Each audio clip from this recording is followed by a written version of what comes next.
सभी शुद्ध आत्माओं को अनंत वंदन नमन मंगलाचरण। छे स्वरूप समझाविना पाम्यो दुख अनंत, समझाव्यो ते पद नमो श्री सद्गुरु भगवन। जय जिनेन्द्र। कल हमने अंतिम 10वीं गाथा सद्गुरु के लक्षण वो सुने थे, उसके बारे में विस्तृत जानकारी भी ली थी। सद्गुरु के लक्षण बताने के बाद परम कृपालु देव कहते हैं कि प्रत्यक्ष सद्गुरु का वर्तमान के अंदर में योग ना हो, माने सद्गुरु विद्यमान ना हो। विद्यमान होना अति आवश्यक है। प्रत्यक्ष सद्गुरु का वर्तमान में विद्यमान होना बहुत ही आवश्यक है। इस बात को समझाते हुए ये 11वीं गाथा के अंदर में कहा है कि प्रत्यक्ष सद्गुरु सम नहीं, परोक्ष जिन उपकार, एवो लक्ष्य थया विना उगे न आत्मविचार। क्या कहते हैं कि पूर्व काल में जो जिनेश्वर परमात्मा हो गए, उनके वचन पर लक्ष्य देना है, लेकिन प्रत्यक्ष सद्गुरु भगवंत का अनंत अनंत उपकार है। परमात्मा पूजनीय अवश्य है, क्योंकि उनके जैसा बनने का ही तो हमारा लक्ष्य है। परमात्मा तो हमारा ध्येय है, परंतु आत्म भ्रांति का समाधान तो प्रत्यक्ष सद्गुरु भगवंत जो होते हैं वो ही हमें दे सकते हैं, उनसे ही हमें प्राप्त हो सकता है। इस कारण से जिनेश्वर परमात्मा से भी बड़ा उपकार यहाँ पर सद्गुरु भगवंत का कहा गया। वैसे भी व्यवहार जगत में भी देखिए, एक व्यक्ति प्यासा है और समुद्र के पास ही बैठा हुआ है, बड़ी जोर की प्यास लगी है। समुद्र के अंदर में अथाह पानी लहरा रहा है, लेकिन ये एक व्यक्ति की प्यास को नहीं बुझा सकता है। ये प्यास तो बुझेगी, एक छोटा सा कलश मीठे पानी का आएगा, तभी जाकर के ये प्यास बुझती है। इसी प्रकार प्रत्यक्ष सद्गुरु, प्रत्यक्ष सत्संग और प्रत्यक्ष समागम, यही हमें उपयोगी हो सकता है। प्रत्यक्ष सत्संग विशेष लाभदायी है। क्यों ऐसा क्यों कहा? क्योंकि हमें तो सद्गुरु को निहारने का अवसर मिलता है, मगर प्रत्यक्ष सत्संग के अंदर में सद्गुरु भगवंत की दृष्टि हमारे ऊपर पड़ जाए तो हमारा बेड़ा पार हो जाता है। इस कारण से प्रत्यक्ष सत्संग को मोक्षदायी बताया गया। ये 11वीं गाथा के अंदर में बताया है ना कि प्रत्यक्ष सद्गुरु सम नहीं, उनके समान तो कोई भी नहीं हो सकता है। परोक्ष जिन उपकार, परोक्ष में जो जिनेश्वर परमात्मा है, उनका भी इतना उपकार नहीं है जितना प्रत्यक्ष सद्गुरु का हमें मतलब लाभ है, उपकार है।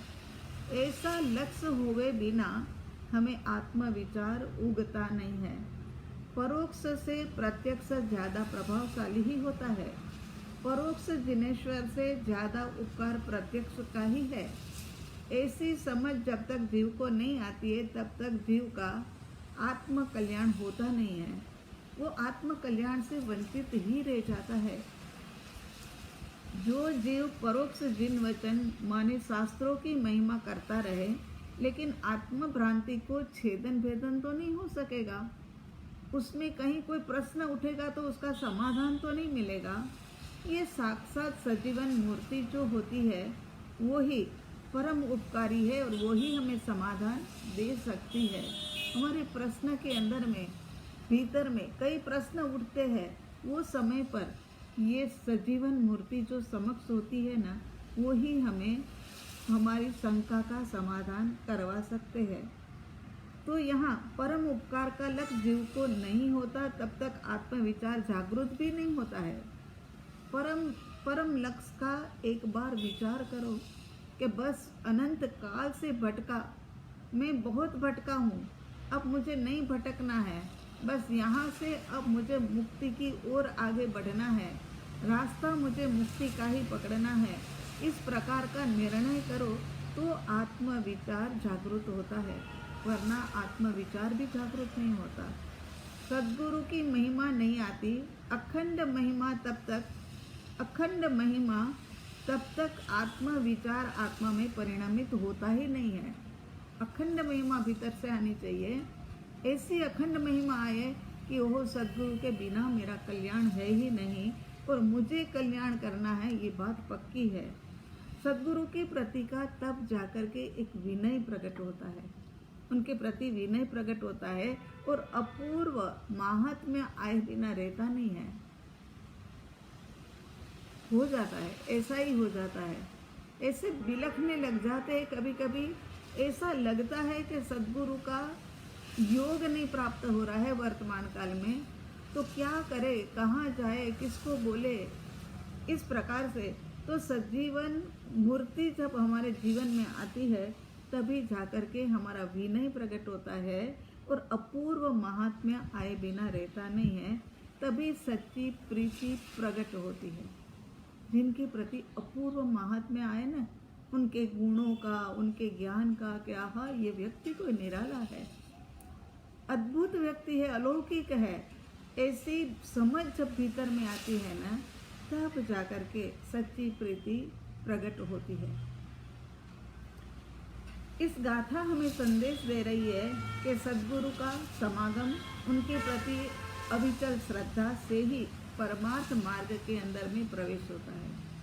परमार्थ मार्ग में माने मुक्ति की ओर अब आगे बढ़ना है तो ये दो चीज़ तो चाहिए ही चाहिए, सद्गुरु का समागम, उनके प्रति की अविचल श्रद्धा, उसमें तनिक भी 100% श्रद्धा। और वैसे भी श्रद्धा का तो ऐसा ही होता है, आधी यहाँ आधी वहाँ, कुछ इधर कुछ उधर, ऐसे होता ही नहीं है। ये 100% ही श्रद्धा होती है, तब जाकर के मोक्ष मार्ग के अंदर में प्रवेश किया जाता है। परम कृपालु देव की शैली एक अनोखी शैली है, हर बात कैसे क्रम से आती जा रही है। सबसे पहली गाथा में वंदन नमन करते हैं, उसके बाद में ये मार्ग के बारे में बताया कि लुप्त तो हो गया है, मगर फिर भी सोचने से, विचारने से कहीं ना कहीं से मार्ग निकलेगा।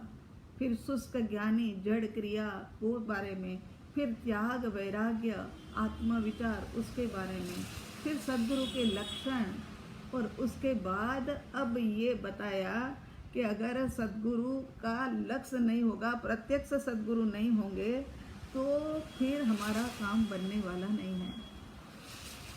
जो वस्तु नज़र समक्ष ना आहो, नज़र से दिखाई भी ना देती हो, उनके प्रति सद्भाव होना मुश्किल है, सरल नहीं, क्योंकि जीव का अनादिकाल से प्रत्यक्ष का ही अभ्यास रहा हुआ है।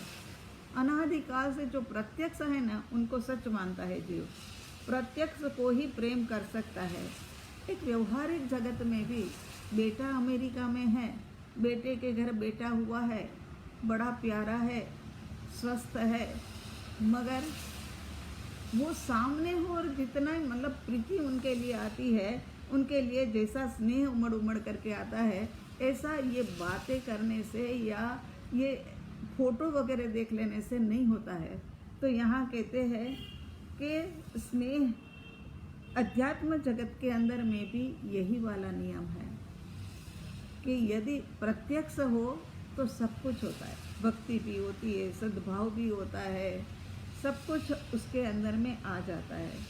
मुमुक्षु जीव को सद्गुरु योग होता है, बार बार उनका समागम के बल से यथार्थ पहचान।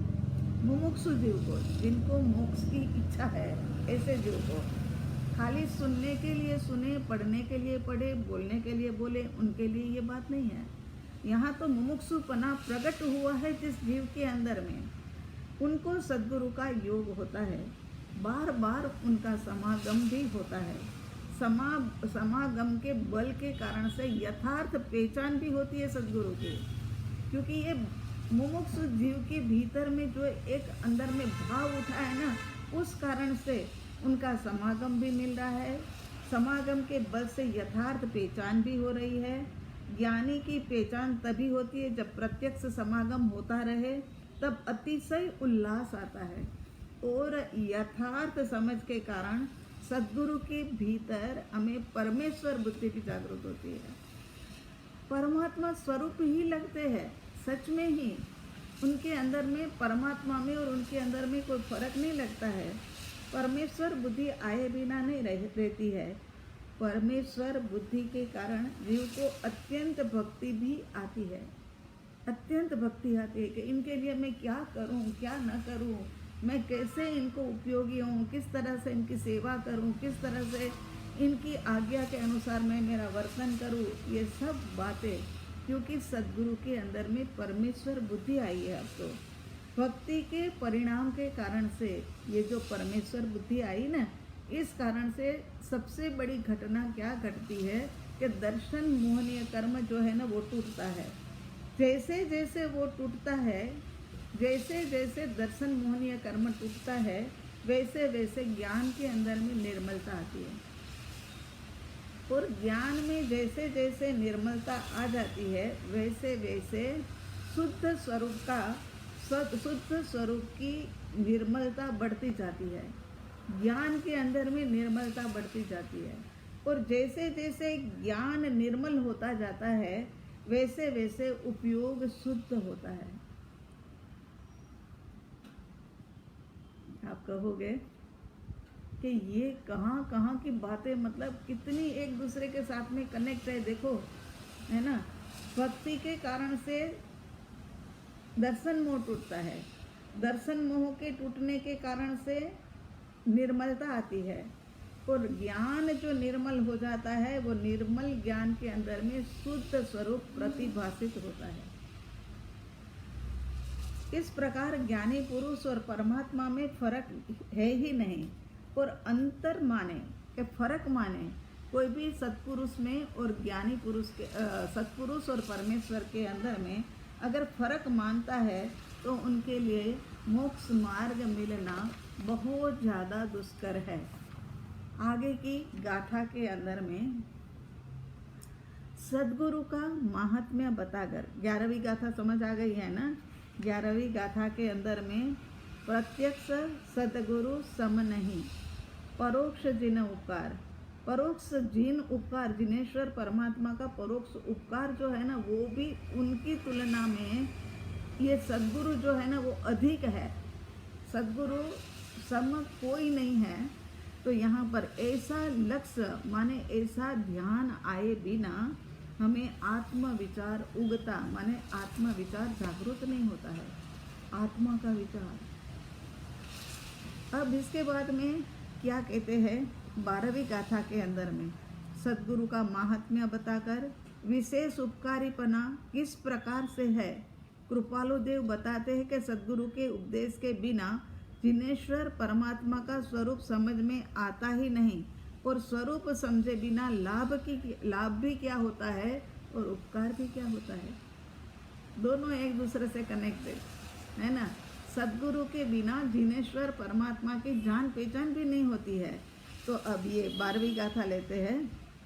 सद्गुरु ना उपदेश मण समझायन जिन रूप, समझावन उपकार सो समझे जिन स्वरूप। आप कहते हैं कि सत्पुरुष के उपकार हमारे ऊपर कितने हैं, उनका महात्म्य बता करके कहते हैं कि ये विशेष उपकारी है, क्योंकि सत्पुरुष के बिना, सद्गुरु के बिना हमें जिनेश्वर परमात्मा का स्वरूप कौन बताता? हमारी समझ में ही नहीं आता। अगर स्वरूप नहीं बताते तो हमारा लक्ष्य भी नहीं बनता, हमारा ध्येय भी परमात्मा जैसा बनने का नहीं होता। तो यहाँ पर ये तो सद्गुरु की परम कृपा हमारे सबके ऊपर हुई कि हमें सतपुरुष ने आकर के जिनेश्वर परमात्मा का स्वरूप समझाया। स्वरूप समझे बिना हमारा जो ध्येय है उसका स्वरूप समझे बिना लाभ भी क्या? हमें पता है कि सिद्धालय के अंदर में जाकर के जीव अपने स्वरूप के अंदर में लीन हो जाता है और क्या घटना घटती है, अनंत गुण के अंदर में रमण करता है। वहाँ पर जाकर के अनंत आनंद है, अनंत सुख है, अनंत शांति है, अनंत बल है। ये सब कुछ अनंत के अंदर में अनंत गुण जो है उसमें रमणता करने का अवसर है। तो ऐसा ये जीव का स्वरूप है, मगर ये भूला है, ये भटका है। इसी कारण से ये जीव है ना परमात्मा बन नहीं पा रहा है। लेकिन यहाँ परम कृपालु देव हमें समझाते हुए कहते हैं कि आत्मा जिनेश्वर दशा को प्राप्त करता है, अपनी स्वरूप दशा को प्राप्त करता है। शुद्ध आत्म स्वरूप नहीं, शुद्ध आत्म स्वरूप जहाँ पर होता है वहीं पर परमात्मा का स्वरूप है। या ऐसे समझे, राग द्वेष और अज्ञान दशा नहीं है, वही शुद्ध आत्मपद है। परमात्मा की दशा कैसे है? ना उनके पास राग है, ना द्वेष है, ना अज्ञान है ना? राग द्वेष अज्ञान से रहित जो आत्मा का स्वरूप है वो ही आत्मपद है। सभी जीवों का ऐसा ही पद सत्ता के अंदर पड़ा है, उन्होंने प्रकट कर लिया। प्रभु परमात्मा ने, जिनेश्वर परमात्मा ने अपने स्वरूप को प्रकट कर लिया। कितने से? 24 तीर्थंकरों ने किया होगा ने? अरे नहीं, अनंत अनंत जीवात्मा इस वक्त है ना सिद्धालय के अंदर में विराजमान है और अनंत आनंद की लहरों के अंदर में विराजमान है। ऐसा स्वरूप उनका है। तो अब हमें, हमारा क्या होगा? तो अरे हमारा स्वरूप भी ऐसा ही है, जैसा उनका है ना वैसा ही हमारा है। लेकिन हमारा सत्ता में पड़ा है। 1 करोड़ रुपये तो है, हमारे पास भी है, लेकिन वो फिक्स डिपॉजिट के अंदर में पड़ा है। पड़ोसी के पास है, वो तिजोरी के अंदर में पड़ा है। तो उनके पास प्रकट रूप में पड़ा है, मगर हमारा जो है वो बैंक के अंदर में फिक्स डिपॉजिट के अंदर में पड़ा है। इस कारण से वो 1 करोड़ का लाभ हमें नहीं मिल सकता है। इसी प्रकार से यहाँ पर भी जैसा जिनेश्वर परमात्मा का स्वरूप है वैसा ही स्वरूप हम सबका है, आपका भी, हमारा भी, सबका है। लेकिन ये जो अनंत गुण है ना वो सत्ता में पड़े हैं। क्यों सत्ता में पड़े हैं? क्यों सत्ता में पड़े हैं? क्योंकि हमारे अंतर कसाई जो है ना वो बड़े जागरूक है। कसाइयों के कारण से और अनादि काल की कसाइयों की विचित्रता के कारण से वो गुण हमारे बाहर आ ही नहीं रहे हैं।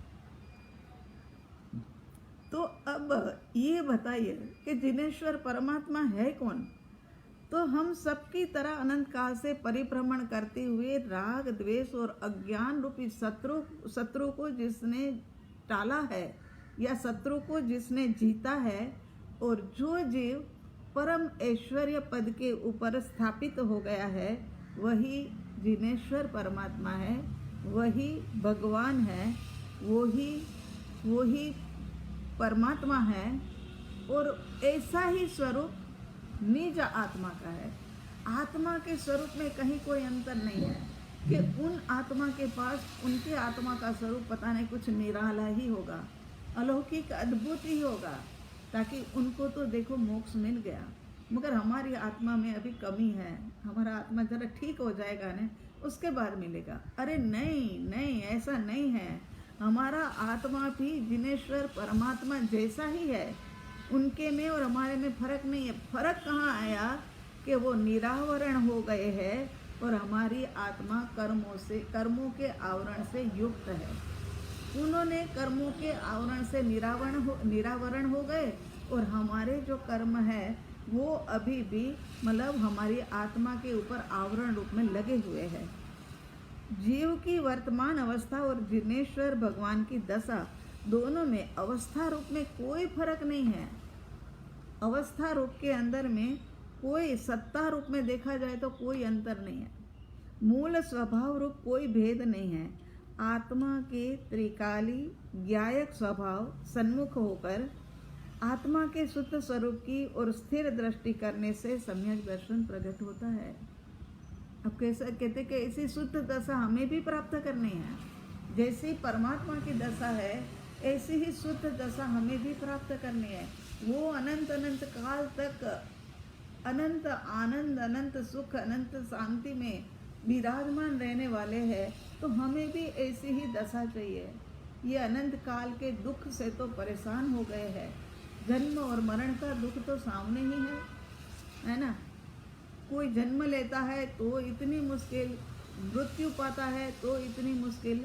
तो यहाँ कहते हैं ये दोनों के मूल स्वभाव के अंदर में कोई फर्क नहीं है। तो ऐसा ही स्वरूप हमें प्रकट करना है, तो क्या करना होगा? अब पूरा मोक्ष मार्ग बता रहे हैं। तो आत्मा के त्रिकाली ज्ञायक स्वभाव के सन्मुख होकर के आत्मा के शुद्ध स्वरूप की ओर स्थिर दृष्टि करके सम्यक दर्शन प्रकट करना है। आत्मा के त्रिकाली ज्ञायक स्वभाव के सन्मुख होकर, सन्मुख भी आप तभी हो पाओगे कि जब आत्मा के अंदर में रहे हुए अनंत गुणों के विषय में कुछ जानोगे। आत्मा एक परम आत्मा है ऐसा आपको जब पता लगेगा और वहाँ जाकर के किसी भी प्रकार का दुख दर्द नहीं है ये समझ आएगा, तब जाकर के आपको लगेगा कि चलो हम भी उधर की दिशा के अंदर में आगे बढ़ते हैं।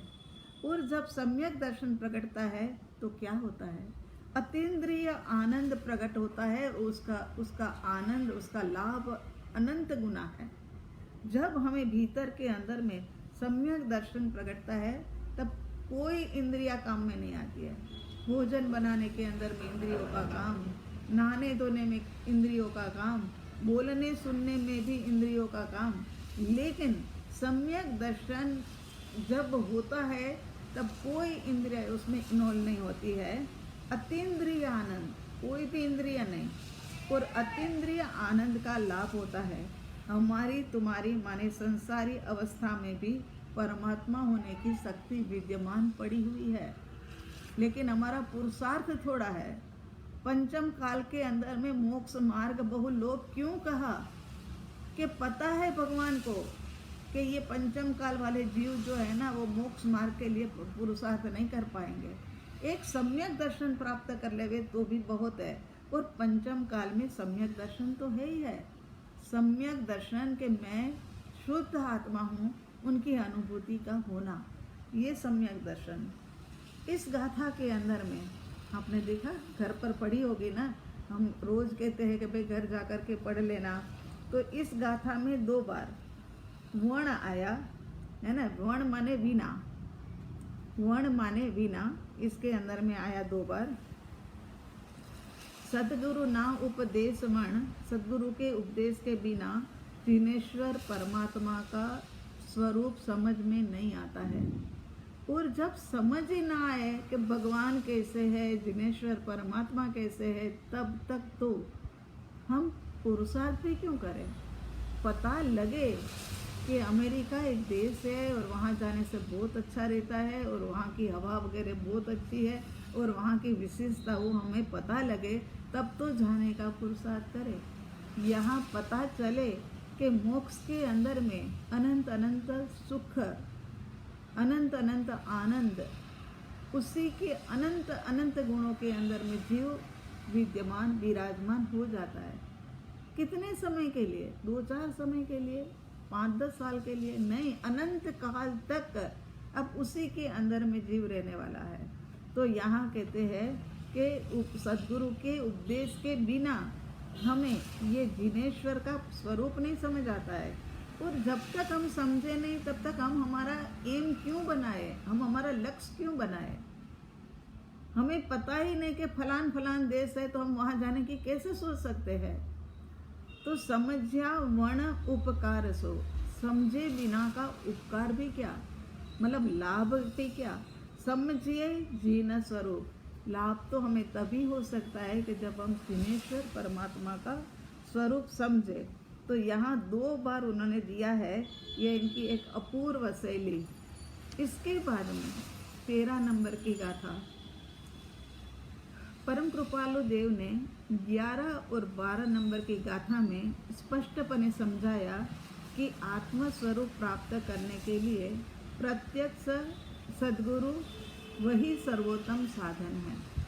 ये बता दिया ने, जिनेश्वर तक की सफ़र भी करनी है, तब भी सद्गुरु के बिना हमारी सफ़र होने वाली नहीं है। क्योंकि सम्यक दर्शन परमात्मा दशा का एक कुछ समय के लिए अनुभव ना कर लेवे, तब तक उनके लिए अहोभाव कहाँ आता है। और सद्गुरु जब तक हमें समझाए ना कि किस प्रकार से अनुभव होना है, तब तक हम कहाँ ये अनुभव के लिए प्रयत्न कर सकते हैं, है ना। तो 11 और 12 गाथा के अंदर में स्पष्ट रूप से समझाया कि आत्म स्वरूप प्राप्त करने के लिए प्रत्यक्ष सद्गुरु वो सर्वोत्तम साधन है, वही बता सकते पूरा मार्ग। अब इस गाथा में यदि सद्गुरु का योग प्राप्त ना हो, ऐसा भी होता है। हम जैसे लोग होते हैं ना कि सद्गुरु का योग ही प्राप्त जल्दी जल्दी से नहीं होता है, उसमें भी ये वर्तमान काल में तो बड़ा ही दुर्लभ हो गया है। वो जैसे बताया ना परम कृपालु देव ने कि वर्तमान काल में जैसे लुप्त हो गया है, ऐसे हमारे लिए भी वर्तमान काल में सद्गुरु का समागम दुर्लभ हो गया है। तो यहाँ गाथा में सद्गुरु का योग प्राप्त न हो तब सुपात्र जीव को क्या करना चाहिए, वह मार्गदर्शन देते हैं। एक एक जगह पर मतलब ऐसी छोटी छोटी बातें याद कर करके परम कृपालु देव ने लिखी हुई है। जैसे माँ बच्चे को कहती है ना, जा सामने से जा कर के 2 नींबू ले आ, मगर ध्यान रखना, देख लिफ्ट के अंदर में ना हाथ बाहर मत निकालना, और रास्ता क्रॉस करते करते भी पहले देख लेना कि कहीं कोई वाहन तो नहीं आ रहा है, कोई गाड़ी बाड़ी तो नहीं आ रही है, और फिर वहाँ जा कर के वो उनको बोलना कि मेरे को 2 नींबू दे दो। ऐसे कहते हैं ना, हर बात की सूचना देते, जितना काम बड़ा नहीं है उससे अधिक सूचना है। इसी प्रकार से यहाँ पर कहते हैं कि अब सद्गुरु के बिना तो ये मार्ग मिलने वाला नहीं है, मगर कोई कोई लोग ऐसे है कि जल्दी जल्दी से उनको योग प्राप्त नहीं होता है, तब सुपात्र जीव को क्या करना चाहिए, यह मार्गदर्शन देते हुए 13वीं गाथा, आत्मादि अस्तित्वना जेह निरूपक शास्त्र, प्रत्यक्ष सद्गुरु योग नहीं, त्याधार सुपात्र। क्या कहते हैं कि मुमुक्षु की योग्यता रखने वाले सुपात्र जीव को अपनी साधना के लिए मार्गदर्शन चाहिए, तो उनके पास जा करके लेकिन सद्गुरु का प्रत्यक्ष योग नहीं है, तब आत्म तत्व का साक्षात्कार जिनको हो गया है, ऐसे महात्मा के पास जा करके, सद्गुरु का योग नहीं है तब जा करके क्या है, ऐसे मुमुक्षु सुपात्र जीव के पास जाना कि उनके पास से आगे का मार्ग मिले, और उनको, और वो महात्मा भी कैसा हो कि जो बाहर में नहीं आए हो इतने, लेकिन घर में ही बैठे बैठे अपनी शुद्धि करते रहते हैं, ऐसे महात्मा का योग मिल जाए तो उनके पास जाकर के मार्गदर्शन अवश्य लेना चाहिए। या पूर्व में जो ज्ञानी हो गए हैं, या दूसरा रास्ता बताते हैं, कहते हैं ना कि एक एक छोटी छोटी बातें भी उनके ध्यान में 1.5 घंटे के अंदर में तो सब बातें उनके ध्यान में आ गई कि चलो ऐसा महात्मा भी हमें ना मिले, कोई ऐसा सुपात्र जीव भी हमें ना मिले, तो मुमुक्षु करे तो करे क्या, कहाँ जाए, घर घर में ढूंढने के लिए थोड़ी निकला जाता है, तो अब क्या करे। तो कहते हैं कि जिनको पूर्व में सम्यक दर्शन हो गया है, ज्ञानी हो गए हैं, उन्होंने अपने वचन रूप शास्त्र जो बनाए हैं, उसका आश्रय जीव को ले लेना चाहिए। कहते हैं कि वचन रूप आश्रय उनके उनके जो वचन है, ज्ञानी हो गए हैं, वर्तमान काल में वो है ही नहीं, लेकिन उनकी अनुभूति के शास्त्र बने हुए हैं। उनकी अनुभूति हुई तो कैसे हुई, कहाँ कहाँ क्या क्या मुश्किल आई, मोक्ष मार्ग के ऊपर कहाँ पर कांटे मिले, कहाँ पर फूल मिले, वो सब बातें बताते हैं। ऐसे ज्ञानी पुरुष के वचन रूप जो शास्त्र होता है, उसका आश्रय जीव को ले लेना चाहिए। ठीक है, उनका आश्रय लेवे। जब तक प्रत्यक्ष सद्गुरु का योग ना मिले, तब तक अपनी योग्यता को निखारने के लिए अनुभवी के वचन भी आधार रूप हो जाते हैं। अब सद्गुरु नहीं मिले नहीं मिले नहीं मिले करके बैठे थोड़ी न रहना है। बैठे रहने से थोड़ी न ऐसे सद्गुरु मिल जाएंगे, मगर अपनी योग्यता को तो निखारे। अपनी योग्यता को निखारने के लिए जो ये पूर्व के अंदर में ज्ञानी हो गए हैं, उनके जो शास्त्र लिखे हुए हैं, अनुभव की बातें लिखी हुई है, वो हमारे लिए आधार रूप हो सकती है। उसके बाद क्या कहते हैं, स्वरूप प्राप्ति की भूमिका तक पहुंचने से पहले जीव को स्वरूप का निर्णय करके स्वरूप जागृति का अभ्यास अवश्य करना चाहिए।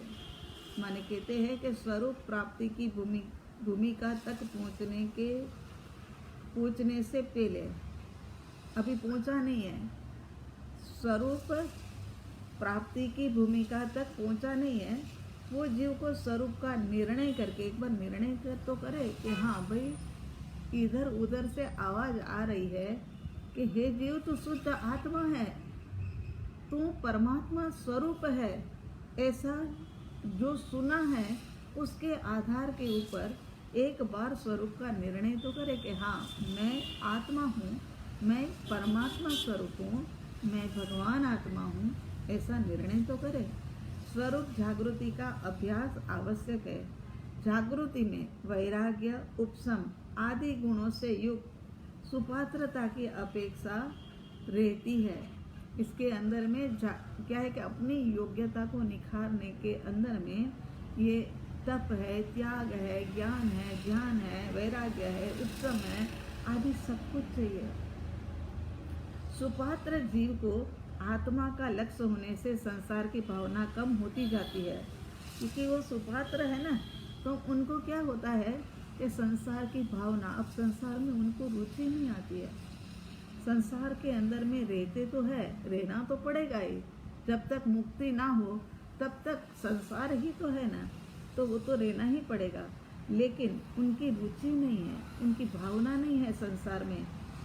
सतपुरुष के अब उनकी भावना तो क्या हो गई है, वो है ना 200 नंबर का पत्रांक है वचनामृत के अंदर में, उसमें महावीर के बोध का पात्र कौन, ऐसे करके कोई एक पत्रांक है, उसके अंदर में भी ये सब बातें लिखी हुई है कि भाई सुपात्र जीव का लक्ष्य, अब जो लक्ष्य उनको बनाया है या बनाना है, उसके अंदर में सतपुरुष के चरण के इच्छुक, ये सब गुण होने चाहिए। सतपुरुष के चरण के इच्छुक, बोध के सदैव अभिलाषी, गुण पर प्रशस्त भाव रखने वाले, ब्रह्मचर्य की चाहत रखने वाला, स्वदोष निरीक्षण और टालने की इच्छा करने वाला, उपयोग सतत लक्ष्य के ऊपर बना रहे, एकांत प्रिय, उनको कोई भीड़ प्रिय नहीं है, तीर्थ आदि के अंदर में उल्लास, आहार विहार को संयमित रखना, अपने दोष गुणों को छुपा करके रखना, ये बातें ये सुपात्र जीव के अंदर होती है। फिर से एक बार, ये सुपात्र जीव कैसा होता है, उनको संसार की भावना अब कम हो गई है, सत्पुरुष के चरण के इच्छुक है, बोध का सदैव अभिलाषी है कि मुझे कहीं से कुछ सुनने को मिले, कहीं कोई महात्मा के वचन मिल जाए। गुण पर प्रशस्त राग रखने वाले, गुणी व्यक्ति जो होते हैं ना, उनके ऊपर प्रशस्त राग रखने वाले, ब्रह्मचर्य की ताकत वाले और चाहत वाले, स्वदोष निरीक्षण और उसके बाद स्वदोष को टालने वाले, उपयोग सतत लक्ष्य पर बना रहने देने वाला, एकांत प्रिय होता है उनको, तीर्थ आदि के अंदर में जाने का उनको उल्लास आता है, क्योंकि उनको लगता है कि यहाँ से कई जीव मोक्ष में गए हैं, उनके परमाणु पुद्गल पड़े हैं, वो पावन पवित्र भूमि के ऊपर मैं बार बार जाऊं, ऐसी उनकी इच्छा होती है। और अपने भीतर में जो जो गुण है ना, वो सारे छुपा करके रखने वाला ये सुपात्र जो होता है। अपन चेक कर लेगा हम सुपात्र हुए हैं या नहीं हुए हैं, है ना।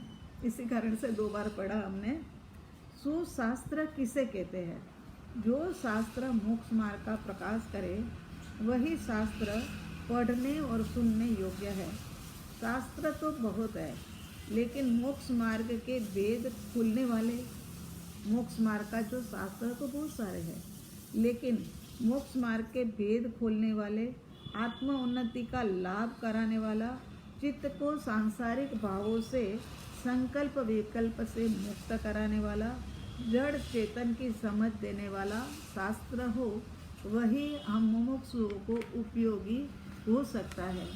अगर उसके अंदर में इन 3 बातें नहीं होनी चाहिए, बस ये जड़ चेतन इत्यादि का भेद जो समझाने वाला हो, इत्यादि जो अभी बोला गया वो सब हो, वो शास्त्र हमारे लिए उपयोगी है। उसके बाद 14वीं गाथा। सद्गुरु का प्रत्यक्ष योग प्राप्त हुआ हो, लेकिन उनका सत्समागम निरंतर ना मिलता हो, ऐसे प्रसंग में क्या करें? उसका मार्गदर्शन इस गाथा के अंदर में परम कृपालु देव ने दिया हुआ है। अथवा सद्गुरु ये कहा जे अवगाहन काज, ते नित्य विचारवा करी मतांतर त्याज। तो यहाँ पर परम कृपालु देव क्या कहते हैं कि सद्गुरु ने शास्त्र पढ़ने की, सोचने की आज्ञा दी हो तो वह शास्त्र भी मत मतांतर का त्याग करके पढ़े। ये मत मतांतर तो सबसे ज़्यादा हमें गिराने वाला है ना। शास्त्र में पढ़ेंगे, सत्य बात पढ़ेंगे, अनुभवियों के द्वारा लिखी हुई बात पढ़ेंगे, केवल ज्ञानियों के माध्यम से दी हुई बातें सुनेंगे, पढ़ेंगे, लेकिन फिर भी अपने मत को नहीं छोड़ेंगे। करे मोक्ष जैसी कोई चीज़ ही नहीं होती है। मोक्ष कहाँ? उसमें आया ना, बंध मोक्ष छे कल्पना, माने कहते हैं कि ऐसा कुछ होता ही नहीं है कि जहाँ पर अनंत काल तक जीव ठहर सकता है। ऐसे मत मतांतर करने वाली बात हो तो फिर हमारे लिए ये शास्त्र जो पढ़ना है ना, वो भी उपयोगी नहीं हो सकता है। तो पढ़ना है तो कैसे पढ़ो? शास्त्र को पढ़ना है तो मत मतांतर का त्याग करके मात्र आत्मा के लिए ही पढ़ना है। सद्गुरु की आज्ञा रूप नियमित शास्त्र की वाचना। और कैसे? तो मत मतांतर का त्याग करके एक बहुत सुंदर, एक बहुत बढ़िया मतलब वर्ड यहाँ पर दिया, अवगाहन काज, है ना। शब्द प्रयोग सूचित करता है कि सत्य शास्त्रों की गहराई में जाकर के विचारणा करनी है। ग्रंथ पढ़े, उसके बाद में उसके अर्थ समझे, उसके बाद में उसके भावार्थ निकाले, माने सूक्ष्मता में जाए, और फिर शास्त्र से क्या पसंद आया, क्या समझ में आया, जो समझ में आया और जो पसंद आया उसको फिर लिख लिया जाए, उसका उत्साहपूर्वक गंभीरता से अभ्यास करा जाए, तब जाकर के जीव की योग्यता बनती है, सुपात्र बनने की होती है। और यहाँ पर क्या कहते हैं कि अथवा सद्गुरु ये कहा जे अवगाहन काज। अवगाहन माने गहराई में जाकर के सोचने के लिए ये अवगाहन शब्द दिया। ते नित्य विचारवा, वो सब रोज ही रोज सोचने जैसा है। और मत मतांतर का त्याग करके, क्योंकि महाविद्य क्षेत्र में मुमुक्षु परिवार में तो जाति भांति के लोग हैं, सब अपना अपना लेकर बैठ जाएंगे तो यहाँ टिक ही नहीं पाते। पटेल कहेंगे हमारा ये है ना, वो फिर नागर कहते हमारा ये है, सिंधी कहते हमारा ये है, ब्राह्मण कहते हैं हमारा ये है। तो ऐसा नहीं चलता है। ये तो सद्गुरु की आज्ञा जो हुई है वही शिरोधार्य, बस उसी का स्वीकार करते हुए हमने मतलब गंभीरता पूर्वक अभ्यास करना है। आत्मार्थी जीव को प्रत्यक्ष सद्गुरु का योग महाशरण रूप होता है। उनके सत्समागम से अपार सुख, शांति और सलामती प्राप्त होती है। ये आत्मार्थी जीव की बात चल रही है। आत्मार्थी जीव को प्रत्यक्ष समागम मिल जाता है सद्गुरु का, तो महाशरण रूप है और समागम से अपार शांति, सुख और सलामती प्राप्त होती है। भव भ्रमण का कारण सद्गुरु से पूछता है, और अब तो सद्गुरु समक्ष मिल गए, प्रत्यक्ष मिल गए, तो क्या है कि आत्मार्थी जीव जो है वो भव भ्रमण का कारण पूछता है कि इस जीव ने कौन सी गलती की है, कहाँ कहाँ ये जीव चुका है कि इस स्थिति के अंदर में अब उसे क्या करना चाहिए। ये इसी स्थिति के अंदर में अनंत काल से तो भटक रहा है, लेकिन सद्गुरु देव सजीवन मूर्ति आप हमें बताओ कि किस प्रकार से जो जो गलती करी है उसका निवारण करे, किस प्रकार से आगे बढ़े। सब कुछ सद्गुरु भगवान वात्सल्य से धैर्यता पूर्वक समझाते हैं। उनके एक एक शब्द के अंदर में करुणा और अमित दृष्टि भरी हुई होती है। मधुर वाणी के अंदर में वितरागता और करुणता भरी हुई होती है, और वो जो प्राप्त करता है ना, वो जीव सच में ही धन्य हो जाता है। पूर्व के 23 भवों के संबंध के कारण से जब शिष्य का 24वां भव होता है ना, तब जाकर के सद्गुरु भगवान की धारणा होती है। 23 भव तक साथ साथ वो रहता है, जीव साथ साथ रहता है, कहीं ना कहीं किसी न किसी तरीके से उनका मिलना मेल मिलाप होता रहता है, मगर 24वें भव में जाकर के उनको सद्गुरु धारणा मिलती है। तो यहाँ 23 भवों के संबंध के कारण से सद्गुरु के प्रति प्रेम उछलता है मार्ग में, और जब इनका प्रेम उछलता है ना, तो मार्ग के अंदर में तीव्रता आती है और तीव्र संवेग हो जाता है, और वो आगे बढ़ने लग जाता है। 24वें भव में जाकर के सद्गुरु भगवंत मिलते हैं। ये कोई सस्ते नहीं है। शायद पुण्य का उदय बहुत ज़्यादा हो और सस्ते में मिल गया हो, तो बात ये मत मानना कि ठीक है अब हम सब जैसे हैं ऐसे ही तो सद्गुरु भगवंत है, ऐसा मत मानना। सत्पुरुष के वियोग में उनकी आज्ञानुसार सत्शास्त्र का आलंबन लेना चाहिए, क्योंकि उन पुरुषों के वचन ही शास्त्र रूप है। फिर भी बार बार परावर्तना अपने से वचन योग की प्रवृत्ति ना हो, बार बार परावर्तना भी करते रहना चाहिए। यहाँ क्या कहते हैं कि सत्पुरुष कहीं गए, उनका वियोग हो गया, तो रोज ही रोज मिले ऐसा भी जरूरी नहीं होता है। वो तो कोई भाग्यशाली होते हैं कि साथ ही साथ रहना मिलता है। तो उनके वियोग में उनकी आज्ञा अनुसार जो शास्त्र का आलम्बन लेने का वो कहते हैं, वो आलम्बन लेना चाहिए, और बार बार परावर्तना भी करनी चाहिए। परावर्तना ये स्वाध्याय के मतलब जो है ना अनुप्रेक्षा, उसके अंदर में परावर्तना की जो आते हैं, तो ये स्वाध्याय का ही एक प्रकार है। तो परावर्तना माने जो सुना है वो बार बार रिपीट करना। इसलिए तो हम कहते हैं ना कि फिर है ना आप पढ़ भी लेना, सुन भी लेना, और उसके बाद में क्या है कि फिर कल के लिए भी तैयारी कर लेना आगे की गाथा देख करके। कह रहे इसमें माँ क्या बताएंगे, इसमें तो कुछ है ही नहीं ऐसा बताने जैसा, क्या बताएंगे, ऐसा उलझना थोड़ा। जब उलझोगे ना तो जल्दी से सुलझ जाओगे।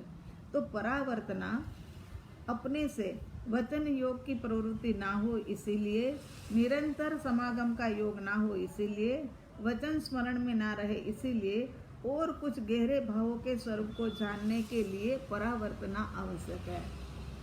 याद रखना फिर से, क्यों परावर्तना आवश्यक है? वचन योग की प्रवृत्ति ना हो ऐसा हो जाए, वचन योग जो मिला है उसकी प्रवृत्ति ना हो, इसीलिए निरंतर समागम का योग ना हो, इसीलिए वचन स्मरण में ना रहे, इसीलिए ना रहते हो, तो इसीलिए कुछ गहरे भावों के स्वरूप को जानने के लिए परावर्तन की आवश्यकता है। पुनरावर्तन, बार बार वही पढ़ो, वही समझो, वही। हम तो कहते हैं कि अपनी 2-4 किताब जो होती है ना, बस उसी के आधार पर हमें है ना पढ़ते रहना चाहिए। बस बाकी बहुत ज़्यादा ये भी पढ़ लूँ, वो भी पढ़ लूँ, वहाँ से भी निकालूँ, वहाँ से भी निकालूँ, ऐसा नहीं, ऐसा नहीं। जहाँ से हमें आत्मार्थ मिलता है, हमारे सदगुरु भगवंत ने जो शास्त्र पढ़ने के लिए, जो बुक पढ़ने के लिए कहा है, वो ही पढ़ना चाहिए। तो यहाँ परावर्तना की आवश्यकता गहरे भावों में जाने के लिए होती है। बार बार पढ़ेंगे ना तो भीतर की गहराई में जाएगा। पानी की बूंद भी बार बार टपकती है ना, तो वहाँ से जमीन जो है ना वो थोड़ी मतलब घिस जाती है। तो यहाँ बार बार अपने भीतर में जाएगा तो जो कर्म रूपी पत्थर लगे, कर्म रूपी हमारे ऊपर में, आत्मा के ऊपर में लगे हैं ना, वो भी पिघलने लगेंगे। परावर्तना से अनुप्रेक्षा, अनुप्रेक्षा माने ध्यान का बल, परावर्तना से ध्यान का बल बढ़ता है। इसीलिए वितराग शास्त्र एक बलवान शास्त्र साधन है। इस साधन से महात्मा समागम की अंतराय भी टूटती है। ये बार बार पढ़ते रहने से, करते रहने से ये जो महात्माओं का, सद्गुरु भगवान का हमें योग नहीं मिलता है ना, वो अंतराय कर्म भी टूटता है। श्रवण वह तो एक पवन के झोंके की तरह है। श्रवण करना, सुनना, ये तो एक पवन के झोंके की तरह है, आता है और चला जाता है। लेकिन मनन करने से संस्कार डलते हैं और निधि ध्यासन करने से ग्रहण होता है। सबका अपना अपना काम है ना। श्रवण तो, और सच में ही ऐसा होता है। खैर आप लोग तो बहुत ध्यान से सुनने वाले हो, लेकिन श्रवण करके कहीं से आओ और घर आकर के सोचे कि क्या बोले थे, तो वो 1 घंटा का सुना होगा ना, वो 5 मिनट भी हम नहीं बता पाएंगे, ऐसा हो जाता है। तो श्रवण तो मतलब सुनना तो एक पवन के झोंके की तरह है, आया और गया। इस प्रकार से यहाँ संस्कार डालने के लिए निधिध्यासन के माध्यम से ग्रहण करने की बात परम कृपालु देव हमें कह रहे हैं।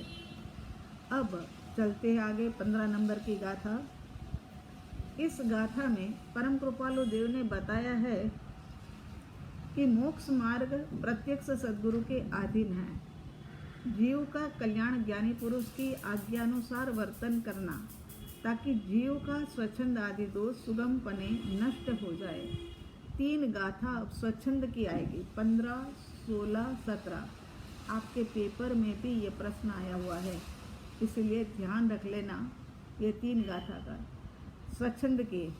तो क्या यहाँ बताया कि मोक्ष मार्ग प्रत्यक्ष सद्गुरु के अधीन है, ये बात तो पक्की हो गई, क्योंकि उन्होंने मार्ग देखा है, वही अपने को बताएंगे। जो उस मार्ग के ऊपर चला है ना, वही हमें मार्ग बता सकता है। जीव का कल्याण ज्ञानी पुरुषों की आज्ञा के अनुसार ही वर्तन करने से होता है, ताकि जीव का स्वच्छंद आदि दोष सुगमपणे, स्वच्छंद का दोष जो है वो सुगमपणे जल्दी से नष्ट हो जाए। इसके लिए 3 गाथा यहाँ पर परम कृपालु देव ने लिखी है। 15वीं गाथा। रोके जीव स्वच्छंद तो पामे अवश्य मोक्ष, पाम्याए अनंत छे वाक्यो जिन निर्दोष। क्या कहते हैं कि जीव अनादिकाल से अपनी इच्छानुसार ही चला है, उसका नाम स्वच्छंद है। स्वच्छंद माने क्या? अपनी मति के अनुसार चलना। उसके अंदर में स्वच्छंद के लिए मेरा ख्याल कुछ लिखने के लिए भी आया है पीछे वाले पेज के ऊपर, तो ध्यान से सुन लेना, समझ लेना कि अनादिकाल से अपनी मति कल्पना से ही चलना, उसका नाम स्वच्छंद है। अपनी इच्छानुसार ही चलना, उसका नाम स्वच्छंद है।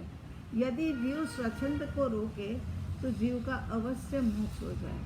इतना खतरनाक होगा ये स्वच्छंद। देखो, अपनी मन की मति के अनुसार ही चलना। कोई कहता है ये रास्ता यहाँ से जाओ जल्दी पहुँच जाओगे, तो हम ये कहते हैं कि नहीं नहीं भाई, हमें तो वो मार्ग से ही जाना है, क्योंकि ये एक स्वच्छंद है, अपनी मन की मति के अनुसार करना। स्वच्छंद को रोके तो अवश्य मोक्ष को पाता है। इस प्रकार से भूतकाल में अनंत जीव मोक्ष को प्राप्त हुए हैं। स्वच्छंद नाम का महादोष वितराग मार्ग की प्राप्ति को रोक रहा है। महादोष कह दिया, देखो, मोहनीय कर्म को महामोहनीय कर्म कह दिया। इस प्रकार से दोषों को, सभी दोषों के अंदर में ये स्वच्छंद का दोष है, वो महादोष है। क्योंकि कितना बड़ा नुकसान प्रभु वितराग मार्ग को अवरोध करके बैठ गया है, वितराग मार्ग को रोक करके बैठ गया है। वो स्वच्छंद नाम का महादोष वितराग मार्ग की प्राप्ति रोक रहा है। इस दोष ने अनुचित प्रवृत्ति में जीव को रोक रखा है। इस दोष ने क्या किया है? इसने क्या किया पता है? कि जीव को उलझाए रखा और सबने इसी प्रकार से जीवन जिया, जन्म लिया, छोटे थे यारों दोस्तों के अंदर में, खेल खिलौने के अंदर में, स्कूल कॉलेज के अंदर में, शादी ब्याह के अंदर में, फिर बच्चे होकर हो जाए उनके शादी ब्याह के अंदर में, ऐसे उलझाए रखा। ये स्वच्छंद नाम का दोष जो है ना, उसने ये काम किया, अनुचित प्रवृत्ति के अंदर में रोक रखा। इसी कारण से संसार परिभ्रमण से निवृत्ति मिली ही नहीं। जो परिभ्रमण चल रहा है ना, वो चल ही रहा है, क्योंकि स्वच्छंद ने छोड़ा ही नहीं, यहाँ से वहाँ से सब जगह से। तो स्वच्छंद नाम का दोष अनादि काल से प्रवाह रूप में चला आ रहा है। इसी कारण उसको रोकना अत्यंत दुष्कर है। एक प्रवाह हो ना, उसको रोकना बड़ा मुश्किल होता है प्रभु। एक छोटी सी धार आ रही हो या छोटी सी एक नाली आ रही हो, उसको फिर भी रोका जाता है, मगर एक पानी का प्रवाह जोरदार आता है, उसको कैसे रोका जाए? तो यहाँ अनादि काल से प्रवाह रूप में ये चला आ रहा है। इसी कारण से इसको रोकना बहुत ही अत्यंत दुष्कर है। स्वच्छंद के होते हुए किसी भी प्रकार की धार्मिक वृत्ति मोक्ष का कारण बनती नहीं है।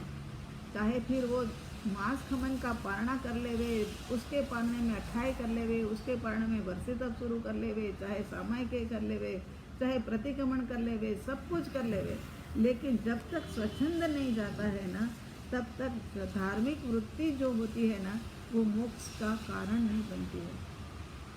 वो हमें मोक्ष में जाने के लिए पुरुषार्थ ही नहीं करने देता है, मोक्ष का कारण ही नहीं बनती है, मोक्ष का पुरुषार्थ नहीं करने देते। बाहरी तो बहुत कुछ करवा देंगे और उसी के अंदर में हमें गिराएंगे भी। थोड़ा सा भी भाव बनता है ना, तो अरे वाह करा करके हमारा का थोड़ा भाव जो होगा ना, वो भी अहंकार के अंदर में बदल जाएगा। स्वच्छंदी जीव की मान्यता कैसी होती है? स्वच्छंदी जीव जो होते हैं ना, उनकी मान्यता कैसी होती है? मैं ही सच हूँ, मेरा ही सच है, मैं मानता हूँ, वो ही सब ठीक है, और उसी प्रकार से मोक्ष मार्ग है। अरे ऐसे करे बिना तो कैसे मोक्ष में जाएंगे? तुम लोग तो देखो बैठे बैठे ये करते रहते हो, ध्यान करते रहते हो, लेकिन और कुछ भी तो करो। ऐसी उनकी मान्यता होती है। मैं जो कहूँ ना वो सच है, मेरा ही सच है, और मैं जो मानता हूँ उसी प्रकार से मोक्ष मार्ग है। ऐसी वृत्ति ये स्वच्छंदियों की होती है। ये स्वच्छंद बहुत ही बड़ा दोष है, बहुत बड़ा दोष है। तो स्वच्छंद वृत्ति के कारण या तो जड़ क्रिया या शुष्क ज्ञान में जीव रुक जाता है। उनको फिर लगता है कि जड़ क्रिया करो, वाही मिलती है, ओहो इतनी बड़ी पूजा करवाई मंदिर जी के अंदर में, ओहो इतनी सारी सामायिकें करवाई, ओहो 12 घंटे का जाप आपने रखवाया, सच में ही आप जैसा कोई नहीं, ऐसा कह करके लोग उनको ऊपर चढ़ा देते हैं, और ये जीव स्वच्छंद को और ज़्यादा पुष्ट करता है, और या शुष्क ज्ञान में चला जाता है कि ज्ञानी बन जाऊं, ज्ञानी हूँ ऐसा दिखाऊं। होता तो नहीं है ज्ञानी, बड़ी बड़ी सभाएं बुलाता है, वहाँ पर जाकर के प्रवचन देता है, प्रवचन के अंदर में अपनी वाहवाही हो जाए, इस प्रकार के शब्दों का प्रयोग करता है, और वो जीव शुष्क ज्ञान के अंदर में रुक जाता है। स्वच्छंद को रोके तो निसंदेह जीवन का मोक्ष हो जाए, ये जीव का मोक्ष हो जाए। स्वच्छंद को रोका जाए तो। यह समझाने के लिए 2 वजनदार शब्द इस गाथा के अंदर में रखे, 2 वजनदार शब्द रखे हैं। आपने देखा? रोके जीव स्वच्छंद तो, एक तो अगर रोके तो ये शब्द है ना, बहुत भारी शब्द है, वजन वाला है। पामे अवश्य मोक्ष, पामे अवश्य शब्द भी है ना, वो भी बड़ा वजन वाला शब्द है कि जीव स्वच्छंद को रोकता है तो वो अवश्य मोक्ष को प्राप्त करता है। और फिर उदाहरण भी दे रहे हैं, ऐसा नहीं है कि ये गप्पे गप्पे वाली बात है, ये ऐसे ही बोले जा रहे हैं, ऐसा नहीं है, ये तो सच्ची सच्ची बात है। क्योंकि पाम्या एम अनंत चे भाक्यो जिन निर्दोष, अनंत जीव आत्माओं ने प्राप्ति की है। ये एक जिन वाक्य है, ये निर्दोष जिन का वचन है कि इसके अंदर में कहीं पर भी कोई कल्पना नहीं है। तो जिन्होंने स्वच्छंद को रोका है वो अवश्य मोक्ष को प्राप्त हुए हैं और अवश्य प्राप्त कर किया है अनंत जीवात्माओं ने, ये बात भी बताई है। 16वीं एक गाथा कर लेते हैं अभी। 16वीं गाथा। प्रत्यक्ष सदगुरु योग थी, स्वच्छंद तेरो काय, अन्य उपाय कर्या थकी, प्राय बमणो थाय। बहुत सुंदर, बहुत बढ़िया। क्या कहते हैं कि ये महाबंधन रूप स्वच्छंद की निवृत्ति किस प्रकार से करे। अब है ना, उसे चिंता हो गई, बहुत कुछ सद्गुरु ने बता दिया कि ये स्वच्छंद तो महादोष है और ये तो मोक्ष मार्ग के अंदर में रुकावट का कारण है, और ये स्वच्छंद के कारण से तो जीव कभी भी अनंत सुख को प्राप्त ही नहीं कर सकता है। और स्वच्छंद के नाम से इतनी सारी बातें बताई कि जीव को हुआ कि अरे ये तो स्वच्छंद से मुक्त होना हो तो क्या करना चाहिए हमें। ये स्वच्छंद यदि हमें बाधक कारण है मोक्ष के लिए तो हमें क्या करना चाहिए, तो स्वच्छंद की निवृत्ति किस प्रकार की जाए, तो ये जानना बहुत ही आवश्यक है। उसे टालने का मार्ग 16वीं गाथा के अंदर में दिया है।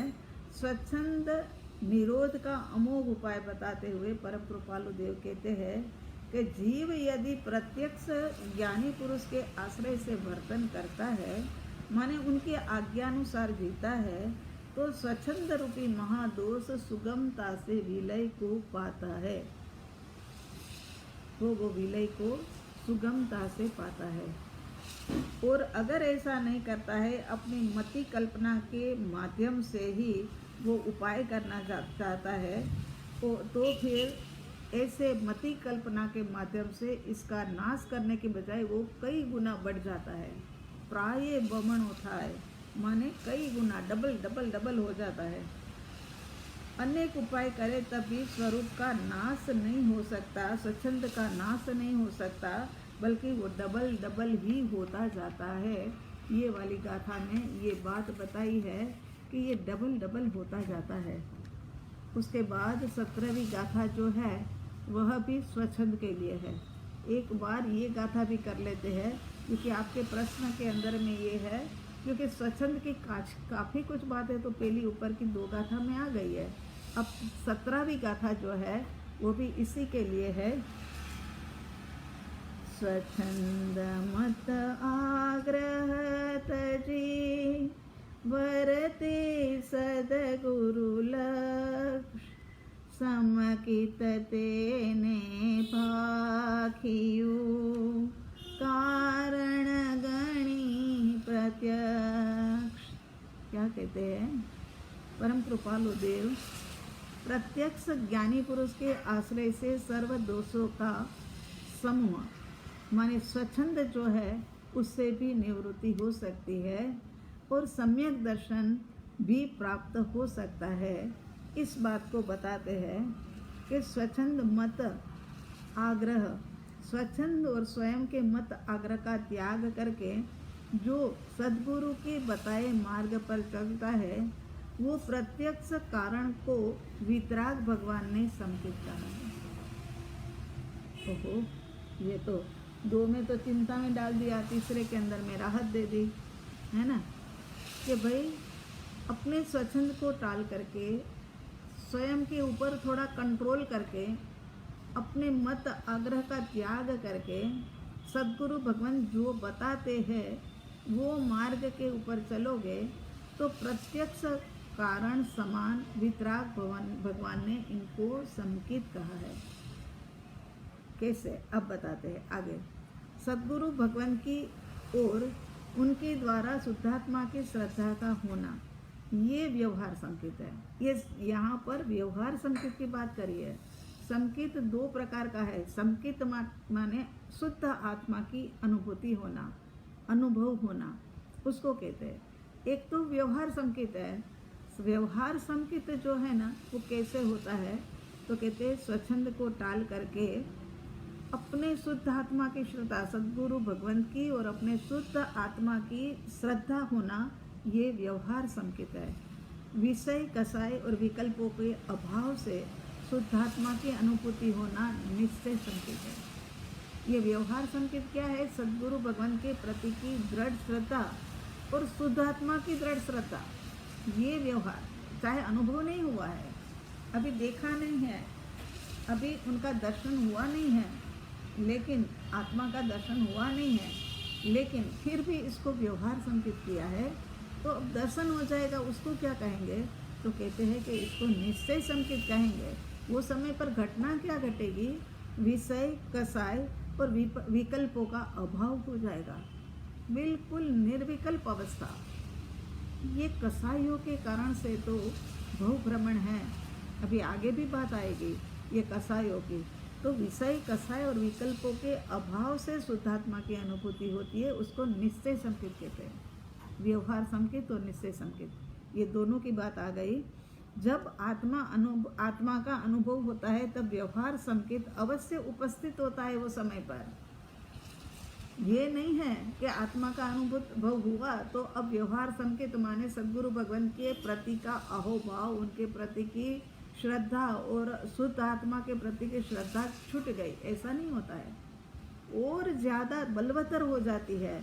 व्यवहार संकेत अवश्य वहाँ पर उपस्थित होता है। व्यवहार संकेत ये भी कहा जाएगा कि व्यवहार संकेत की उपस्थिति में ही निश्चय सम्यक्त्व प्राप्त होता है, तभी प्रकटता है। कारण की उपस्थिति में सम्यक्त्व प्रकट होता है, इसीलिए इनके कारण से निश्चय प्रकट हुआ, इसी कारण से इसको व्यवहार संकेत भी बताया जाता है। शुद्धात्मा की अनुभव सहित की प्रतीति ही सम्यक दर्शन है। सम्यक्त्व प्राप्त होने के बाद ज़्यादा से ज़्यादा 15 भव या 15 भव के अंदर में मुक्ति, वरना यदि जीव गिर जाता है, अपने कर्मों के कारण से गिरता है, तो अर्ध पुद्गल परावर्तन माने जो अनंत काल से संसार चल रहा है ना, उसका आधा संसार यहाँ पर हो जाता है। तो यहाँ 17वीं गाथा के अंदर में जो बताया, स्वच्छंद मत और आग्रह, 3 चीज़ें हैं, एक नहीं है। स्वच्छंद मत आग्रह तजी वरती सदगुरु लक्ष्य, और अब सदगुरु ने जो बताया वो ही सही है ना। सारी आज्ञा सिरोधार्य करने में ही मजा है, निर्भर होकर के जियो, क्यों अपने ऊपर भार लेकर के जिए। जब सदगुरु के हाथों में सारी बाजी सौंप देते हैं तो अपन है ना निर्भर हो जाते हैं, निर्भर हो जाते हैं। तब सदगुरु स्वच्छंद मत आग्रह तति वर्ते सदगुरु लक्ष्य सम्मकित तेने भाकियो कारण गणि प्रत्यक्ष। क्यों, मतलब कारण गणि क्यों कहा यहाँ पर?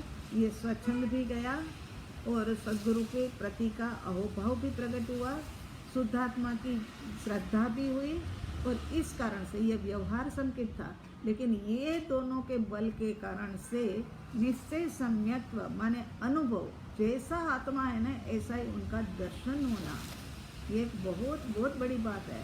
जिनको जैसा आत्मा है ऐसा ही एक कुछ समय के लिए भी अनुभव में आ जाता है ना, तो फिर वो 15 भव के अंदर अंदर में मुक्ति को प्राप्त कर लेता है। ये शास्त्र के वचन है सारे। तो यहाँ 17वीं गाथा तक रखते हैं, 18वीं गाथा से कल करेंगे। हमने सोचा था कि थोड़ी स्पीड बढ़ाएंगे, मगर लगता है कि ये भी बता दूँ, वो भी बता दूँ, ये भी कर दूँ, वो भी कह दूँ, उसी के अंदर में लंबा हो जाता है। तो पेपर के अंदर में भी देखते रहना कि क्या क्या मतलब आपका क्लियर होता जा रहा है, इसी हिसाब से क्लियर करते जाना और सब सुख साता के अंदर में रहना। हाँ, एक महत्वपूर्ण सूचना थी कि भूमिका का ऑस्ट्रेलिया के अंदर में रहती है भूमिका, वो भूमिका का आज बर्थडे है। हमारी सबकी ओर से खूब खूब शुभकामना देते हैं। तुम्हारे जैसे जीवों का तो इस धरती के ऊपर रहना बहुत ही आवश्यक है। एक व्यक्ति अगर इस प्रकार की भूमिका जैसी होने तो सारे में पॉजिटिविटी फैल जाती है। सौरभ को भी देखो, शिवांश को भी देखो, कल आपने ड्राइंग देखी होगी तो अभी अभी अभी आ जाएगी, ये भी नहीं है मंगल पाठ में सुनाऊंगी इतनी देर में तो वहाँ से ड्राइंग बन करके आ भी जाएगी। तो ये 5 साल का बच्चा, वो भी ये भूमिका के संस्कार के कारण से, माता पिता का संस्कार जो है, सौरभ भी ये संस्कार से रंगे हुए हैं। तो ऐसे व्यक्ति का जन्मदिन जो होता है, बस हम यही भावना करते हैं कि ये जन्म दिन आज तो मना रहे हो, मगर आगे आगे जा कर के अजन्मा स्थिति को प्राप्त करो, अजन्मा स्वरूप को प्राप्त करो और सदा काल के लिए अजर अमर हो जाओ। और इसी निमित्त से भूमिका प्रभु ने महाविद्या क्षेत्र में 51,000 रुपये दिए हैं। मुमुक्षु ज्ञानदीप परिवार आपका खूब खूब आभार मानता है। मंगल पाठ। नमो अरिहंताणं, नमो सिद्धाणं, नमो ऐर्याणं, नमो वचायणं, नमो लोये सब्ब साहुणं, ऐसो पंचन मुक्करो सब्ब पावपणासनो मंगलाणं च सफे सिंपणमं हवै मंगलम। देव गुरु की आज्ञा लेकर के श्री श्री चतारी मंगलम, हरिहंता मंगलम, सिद्धा मंगलम, साहू मंगलम, केवली पनतो तमो मंगलम, चतारी लोगोत्तमा, हरिहंता लोगोत्तमा, सिद्धा लोगोत्तमा, साहू लोगोत्तमा, केवली पनतो तमो लोगोत्तमा, चतारी शरणं पवचामि, हरिहंते शरणं पवचामि, सिद्धे शरणं पवचामि, साहू शरणं पवचामि, केवली पनतम धम्मं शरणं पवचामि। 4 मंगल, 4 उत्तम, 4 शरणा, आनंद करना, सर्व कार्य सिद्ध करना, अवर शरण नहीं कोई, जो भव्य प्राणी करे आराधना, उनका सदा ही मंगल होई।